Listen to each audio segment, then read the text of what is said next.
Jadi yang dilarang di situ bukan membuat patung atau menggunakan patungnya, tapi yang dilarang adalah menjadikan patung sebagai Tuhan. Menjadikan patung sebagai Tuhan itu yang dilarang. Tapi menggunakan patung sebagai media, sarana, itu tidak dilarang. Contoh, di layar ini saya sudah tunjukkan pada Anda. Keluaran 25 ayat 1, ayat 18 sampai 20, Tuhan memerintahkan Musa untuk membuat patung kerubim yang terbuat dari emas tempaan dan diletakkan di atas tabut perjanjian. Jadi yang dilarang apa? Yang dilarang membuat patung lalu menjadikannya Tuhan. Apakah dilarang membuat patung? Tidak. Selama patung itu digunakan untuk sarana atau media. Kemudian kalau kita lihat lagi, ya, 1 Tawarikh juga, patung kerub diletakkan di atas tabut perjanjian. Oke. Selanjutnya, di dalam Yehezkiel juga kita bisa melihat ada ukiran atau gambar-gambar kerub. Kerub ini adalah makhluk surga. Ya. Oke. Kemudian kita lihat juga Bilangan 21 yang merupakan tipologi penyaliban Kristus. Yohanes 3 ayat 14 ya, dikatakan di sana, seperti Musa meninggikan ular di padang gurun, demikianlah Anak Manusia ditinggikan. Kemudian yang dikutip oleh orang yang komentar adalah ini. Jadi yang dilarang itu bukan membuat patungnya, tapi menjadikan patung sebagai Tuhan. Ya.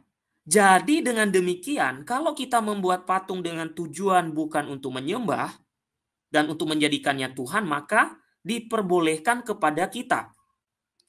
Dan ada peninggalan-peninggalan sejarah dalam kekristenan. Kalau kalian tidak punya, kami punya. Apalagi Anda di luar kekristenan, bukan? Ini adalah ikon-ikon peninggalan-peninggalan yang bisa kita temukan sampai sekarang. Ini di abad pertama. Yang komen tadi itu, ini di abad pertama. Saya kurang tahu kalian punya data setua ini enggak? Ini di abad ketiga. Ya. Oke. Lalu kemudian ini di abad ketiga juga. Ya.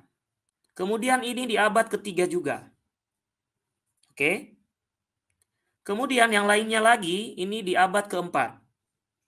Oke. Jadi setiap abad ada. Oke. Ini di abad ke-6. Oke.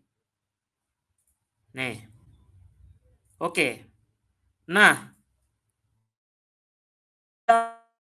ya, saya percepat di sini. Fungsi dari patung itu adalah ini. Tidak ada fungsinya untuk menyembah. Ya. Sebagai alat bantu untuk menghayati kedekatan dengan Kristus. Sebagai sarana pengajaran. Ya. Kemudian dalam peristiwa-peristiwa tertentu untuk menunjukkan fakta sejarah. Dan yang saya tampilkan tadi, bahwa di dalam patung itu tidak mungkin ada unclean spirit. Karena apa? Ya. Karena ini sudah diberkati, diusir. Sekalipun ada unclean spirit, dia akan tunggang langgang karena takut kepada Allah Tritunggal.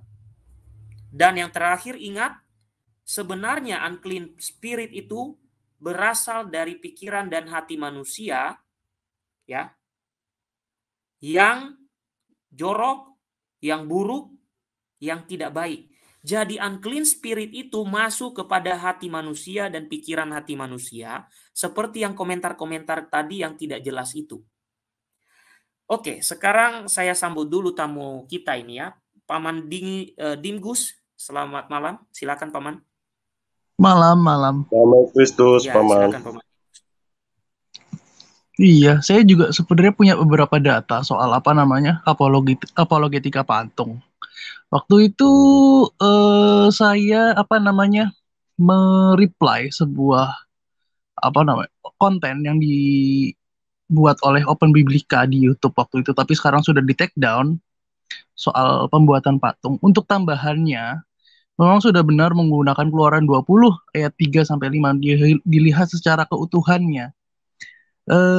Dari Ulangan 4 ayat 13 sampai 16 itu mengatakan bahwa hati-hati sekali sebab kamu tidak melihat sesuatu apapun, suatu rupa apapun dari Tuhan yang telah berfirman kepadamu di Horeb pada dari tengah-tengah api supaya kamu berlaku busuk dengan membuat bagimu patung yang menyerupai berhala apapun yang berbentuk laki-laki ataupun perempuan. Jadi pembuatan patung pada zaman Perjanjian Lama memang bukan untuk apa namanya menggambarkan Tuhan gitu. Karena rupa Allah tidak nampak, rupa Allah belum nampak di dunia. Bandingkan jika kita sudah masuk ke dalam perjanjian baru, di mana rupa Allah sudah nampak dalam diri manusia, di dalam 1 Timotius 3 ayat 16 dikatakan, dan sesungguhnya agunglah rahasia ibadah kita. Dia yang telah menyatakan dirinya dalam rupa manusia, dibenarkan dalam roh yang menampakkan dirinya kepada malaikat-malaikat, diberitakan di antara segala bangsa yang tidak mengenal Allah, yang dipercayai dalam dunia diangkat dalam kemuliaan. Sehingga tadi benar bahwa apa namanya patung Kristus itu digunakan sebagai sarana pengajaran, sarana untuk mewartakan Kristus, bahwa Kristus yang adalah Allah sudah membentuk rupa seorang manusia.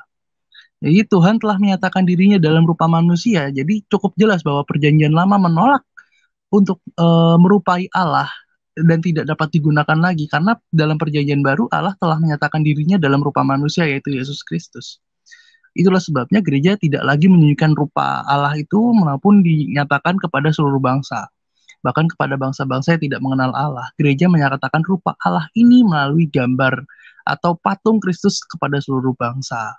Gitu. Itu sih kalau dari saya.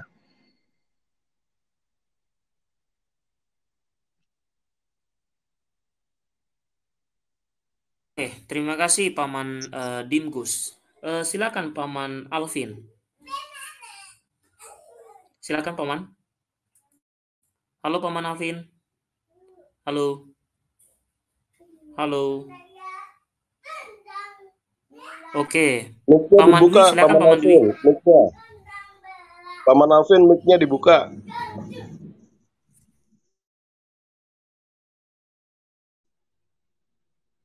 Ya, silakan Om Dimgus kalau mau pengen menambahi sesuatu. Saya rasa itu dulu. Lalu ada tuh Oke, yang di baiklah. dalam Paman komen, Alvin tidak mau bicara, maka di dalam chat juga ada tuh banyak yang apa namanya bilang akak coy, Roh Kudus ada di dalam patung makanya dicium. ya. Untuk untuk untuk cium kudus kita punya loh itu, cium kudus. Nah, eh orang-orang kudus yang digambarkan, lalu apa namanya praktik cium kudus. Mengapa kami mencium patung itu? Apakah penciuman itu adalah sebuah penyembahan atau kebaktian atau penghormatan? Anehnya orang-orang yang menghakimi keimanan ini hanya melihat dari sebuah tindakan, tidak tahu apa namanya pendasarannya. Jadi cium kudus ini tidak melambangkan penyembahan apapun. Namun sesuai dalam kitab suci, penciuman ini adalah bentuk salam atau cium kudus. Kita memberikan cium kudus bagi semua yang ada di dalam kerajaan surga. Seluruh malaikat kudus, orang-orang kudus, dan segenap isi surga yang tersimbol dalam seluruh penggambaran di dalam gereja. Contohnya seperti 1 Korintus 16 ayat 20, 2 Korintus 13 ayat 12, 1 Tesalonika ayat 5, 1 Tesalonika 5 ayat 26, dan 1 Petrus 5 ayat 14.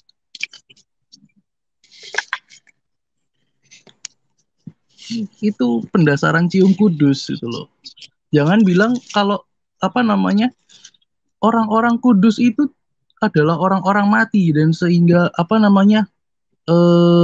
dibilang ngakak itu, wah, salah sih. Masa kalau dibilang roh yang tergambarkan dalam patung itu adalah orang-orang mati, kita tidak bisa melakukan cium kudus? No, gitu.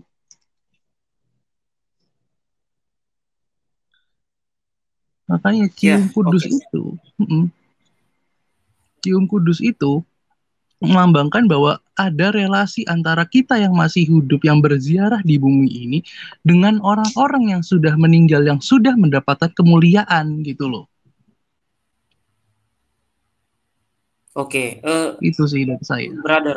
Brother Dimgus, itu memang kita tidak bisa mengartikan secara harafiah ya, karena jangankan di Indonesia di Indonesia kan biasanya kalau kita bertemu orang itu berjabat tangan. Berbeda dengan budaya di tempat lain. Ya. Budaya di tempat lain ada peluk-pelukan malahan, saling cium kiri pipi kanan, pipi kiri. Nah, ini kan juga terkait dengan budaya sebenarnya. Ya. Tapi juga mempunyai makna teologis gitu. Jadi itu terlalu luas kalau kita bahas, ya. Nah, sekarang yang komen di live chat ini banyakkan dari sebelah sana, maka saya tampilkan ini supaya mereka tahu mengenai hukum patung di pemahaman mereka. Kalau nanti kalian yang ada di live chat itu mau membaca, saya berikan linknya. Silakan protes nanti kepada yang punya link. Oke?